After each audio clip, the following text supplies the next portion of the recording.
أعوذ بالله من الشيطان الرجيم. بسم الله الرحمن الرحيم. اللهم صل على سيدنا محمد وعلى آل سيدنا محمد كما صليت على سيدنا إبراهيم وعلى آل سيدنا إبراهيم، وبارك على سيدنا محمد وعلى آل سيدنا محمد كما باركت على سيدنا إبراهيم وعلى آل سيدنا إبراهيم في العالمين إنك حميد مجيد. By the barakah of Sidi Shaykh, Sidi Mohamed Faouzi al-Karkari قدس الله سره. Notes from lecture of November 4th, 2024. Before starting this video, I would like to say that this work would never have seen the light without Sidi Shaykh. If something is wrong, it will be from myself, and everything that is correct is from Sidi Shaykh.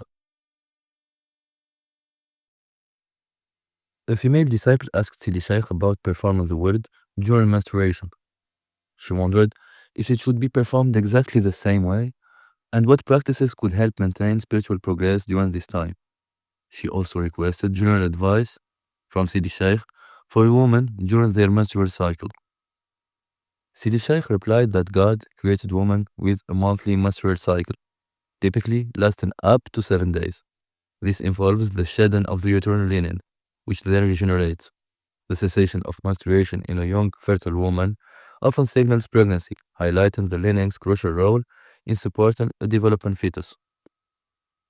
Allah subhanahu wa ta'ala lightens a woman's religion obligations during menstruation, excusing her from prayers, acknowledging her physical and emotional state. She is not burdened with duties while her capacity for worship is diminished. Considerations such as engaging in complex discussions are also eased, recognizing her potentially lessened patience and capacity for deep thought. One should treat her with gentleness and understanding, not holding her to usual expectations. Even in marriage, tensions can rise, leading to requests for separation or divorce. Such pronouncement should not be taken at face value during this time. A husband should offer support, not criticism, understanding the profound physical and emotional challenges his wife faces, which can sometimes reach a state of hysteria.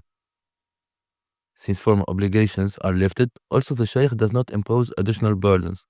The disciple can do the word as a fulfillment, qada, not performing, qiyam. Dhikr of Allah is non-delimited. It can be practiced anywhere, at any time. Sidi Shaykh added that when doing the word, instead of formal practices like closing her eyes, a woman can simply engage in dhikr wherever she is, without specific postures. Even closing her eyes can be difficult during this time. She can hold her subha and recite 100 seeking forgiveness, istighfar, 100 repetitions of the testimony of faith, kalimat al-tawheed, and 100 expressions of praise and gratitude, alhamdu wa shukr. As for the Quranic word, listening to the Quran is encouraged, rather than reading directly from the Mus'haf. These are the core practices to maintain. If a woman wishes to do more, she is welcome to, but she should not abandon dhikr during menstruation or postpartum, nor should she perform it as usual. Sidi Sheikh explained that it's a fulfillment, qada, not qiyam. She shouldn't close her eyes or seclude herself in a dark room during menstruation. This is due to the emotional instability experienced during this period. When she is back to the normal state, she can pray and fulfill her obligation. This is for the word. As for the non-delimited dhikr, al-dhikr al-mutlaq, she can perform it as usual. It is advisable for a menstruating woman to minimize social interaction to avoid conflict and emotional distress. Seclusion can help prevent missteps as she is in a vulnerable state. The woman's menstruation is equivalent to acts of worship. The emotional and physical trials she endures during this period, like fatigue, discomfort, pain, etc., are akin to prayer, fasting, Quran recitation. Simply enduring this state with patience, striving to avoid displeasing God, is equivalent to fulfilling her religious duties. It's not that she is a deficient, but God has changed her state from one state to another. Since God chose women for this cyclical change and not men, it signified their unique capacity and resilience to navigate these transitions. This ability hasn't been granted to man. Women should recognize this situation and embrace it, not use it as an excuse to abandon everything. On the contrary, they should understand that this period is a form of jihad nafs and an abnormal situation.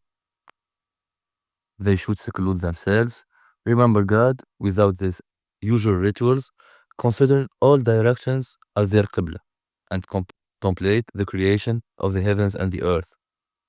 They should avoid darkness, closing their eyes, and maintain their usual practices without excessive social interaction or engaging in debates.